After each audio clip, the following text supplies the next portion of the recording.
নমস্কার, আমি আশিস চট্টোপাধ্যায় আর আপনারা দেখছেন কলকাতা টিভি ডিজিটাল। এইমাত্র আমাদের কাছে একটা গুরুত্বপূর্ণ খবর এসে পৌঁছেছে। আমরা জানতে পারছি যে মমতা বন্দ্যোপাধ্যায় তিনি দিল্লিতে অনশনরত সোনম ওয়াংচুককে একটি বার্তা পাঠিয়েছেন এবং তাকে তিনি বলেছেন সোনম যেন শক্ত থাকেন এবং তার মধ্যে দিয়ে এই ইঙ্গিত করা হয়েছে তিনি যেন কোনো চাপের কাছে পিছিয়ে না যান, চাপের কাছে নতি স্বীকার না করেন। যেহেতু ইতিমধ্যেই বিরোধী দলগুলোর একাংশ সোনমকে তার অনশন তুলে নেওয়ার জন্য অনুরোধ করা শুরু করেছে, বিশেষ করে উদ্ধব ঠাকরের কথা আমরা জানতে পারছি। সম্ভবত তিনি বলেছেন অনশন প্রত্যাহার করতে।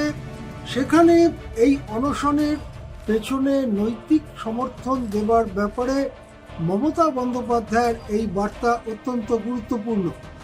আমরা যেটা জানতে পারলাম যে ককরোচ জনতা পার্টির প্রধান অভিজিৎ দীপকে তিনি একটু আগে এক্স হ্যান্ডেলে পোস্ট করে জানিয়েছেন যে মমতা বন্দ্যোপাধ্যায় এইরকম বার্তা দিয়েছেন অনশনরত ওই নেতাকে।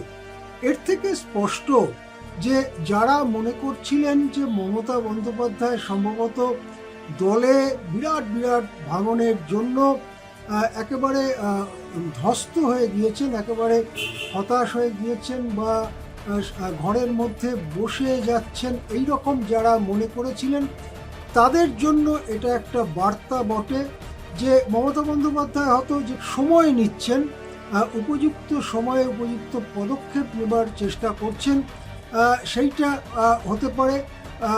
তিনি কৌশল ঠিক করছেন, এটা হতে পারে। কিন্তু মমতা বন্দ্যোপাধ্যায় রাজনীতির সঙ্গে যে সম্পূর্ণভাবে সম্পৃক্ত আছেন সেটা এই বার্তার মধ্যে দিয়ে পরিষ্কার। দ্বিতীয় কথা হচ্ছে জাতীয় রাজনীতিতে মমতা বন্দ্যোপাধ্যায় বাড়তি ভূমিকা নেবার কথা এর আগেই বলেছিলেন। এই বার্তার মধ্যে দিয়ে জাতীয় রাজনীতিতে তার আগ্রহ এবং অংশগ্রহণ স্পষ্ট হয়ে যাচ্ছে। তৃতীয়, দিদি হিসেবে মমতা বন্দ্যোপাধ্যায় বয়সও বড় সোনমের থেকে, তিনি যে বার্তা দিয়েছেন তার একটা অন্য বাস্তবিক গুরুত্ব আছে। মমতা বন্দ্যোপাধ্যায় নিজে 2006 সালের ডিসেম্বরে অনেক দিন অনশন করেছিলেন। সোনম যতদিন করছেন তার থেকে বেশি দিন তিনি অনশন করেছিলেন।